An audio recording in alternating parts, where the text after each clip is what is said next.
Pioneers, this is the machine rear delt fly.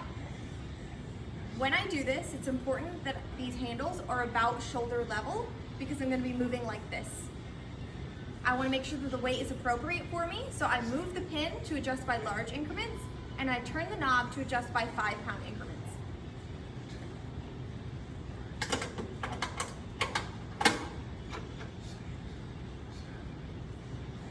Because this right now is set up for a chest fly, I'm going to have to pull the knob and bring it to the front, wherever is comfortable for me, and they have to be even, so make sure you look at the numbers underneath.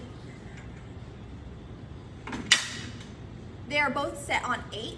I'm gonna step in and my chest is gonna be on this mat and my butt is gonna be on this one. So if I need it to be taller or shorter so that my shoulders match the same level as these handles, I pull on this knob to make it go up and down. Make sure you hear a click so that it actually set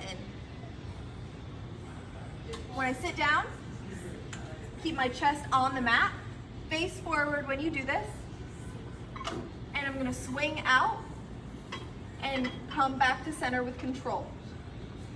The idea is to pinch your shoulder blades together and really focus on swinging as wide as you can so that you activate the rear delt, which is right here on the back of the shoulder cap. You will also get some mid-trapezius work, so that's the space between your shoulder blades. Both are working. Depending on how heavy you go, you might feel one working more than the other and how much you focus on sweeping out wide versus coming really far back. If you come far back, it'll feel like more mid-trap. If you swing really wide, it'll feel more like rear delt back here.